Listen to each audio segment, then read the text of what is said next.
Students, आज का अपना टॉपिक है डीएनए रेप्लिकेशन।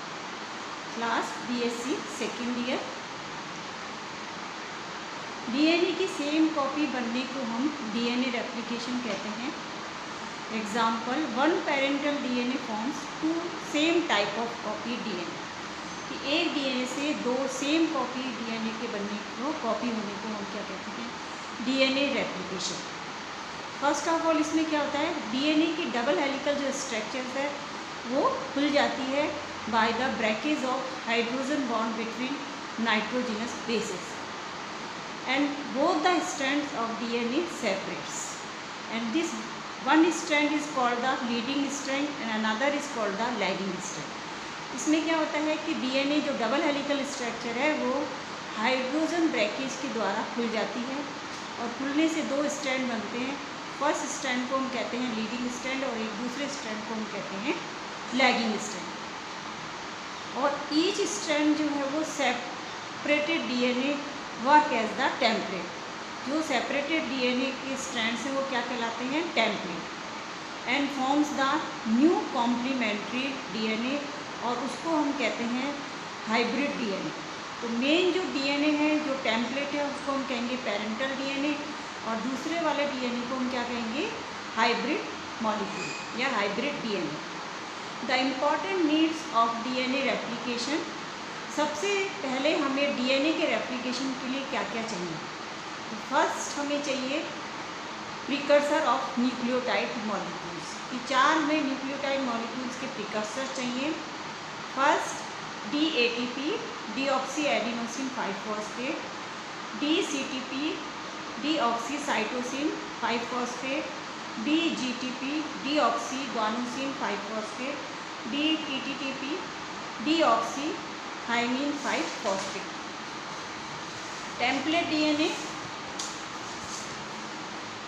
टेम्पलेट डीएनए जो है वो single stranded molecule of DNA which help for the synthesis of new hybrid DNA. जो टेम्पलेट डीएनए वो कैसे काम करता है? नए हाइब्रिड के लिए सिंथेसिस के लिए हेल्प करता है। तो टेम्पलेट डीएनए इज नेसेसरी।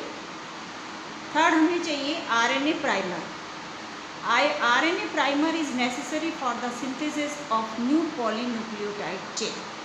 हमें आरएनए प्राइमर बहुत ज़रूरी है, क्योंकि जो एक स्ट्रैंड है लीडिंग स्ट्रैंड, उस पर तो कंटिन्यूस जो है वो चेन बनती है या नए हाइब्रिड मॉलिक्यूल की, लेकिन जो लैगिंग स्ट्रैंड है उसके लिए हमें शुरू करने के लिए, क्योंकि उसमें छोटे छोटे स्मॉल पीसेस बनते हैं न्यूक्लियोटाइड चेन के, तो उसको शुरू करने के लिए हमें क्या चाहिए? RNA primer. इसके अलावा हमें डीएनए रेप्लिकेशन के लिए बहुत सारे एंजाइम्स चाहिए।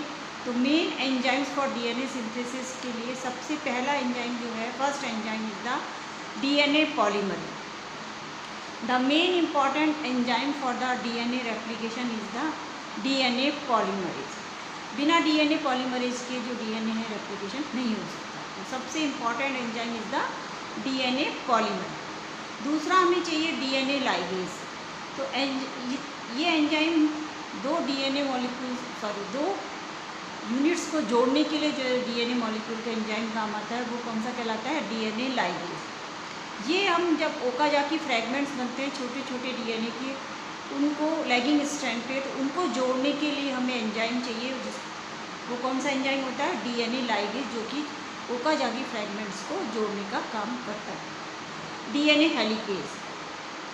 ये एंजाइम जो है वो डीएनए को अनकॉइल रखता है, उसकी कॉइलिंग को रोकता है by the breakage of the hydrogen bond. उसको तोड़ने के, हाइड्रोजन बॉन्ड को तोड़ता है और दोनों स्ट्रैंड्स को सेपरेट करता है।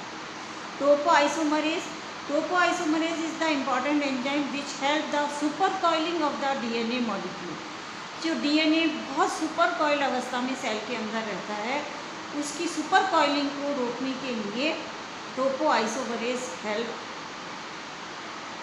For the super coiling of the DNA. Super coiling को ये रोकता है। लास्टली हमें चाहिए nucleus enzyme. This enzyme work on the 3' and 5' end of the DNA molecule. So these all the enzymes and all the things are necessary for the DNA replication. अब next class में we will continue the mechanism of the DNA replication. Thank you.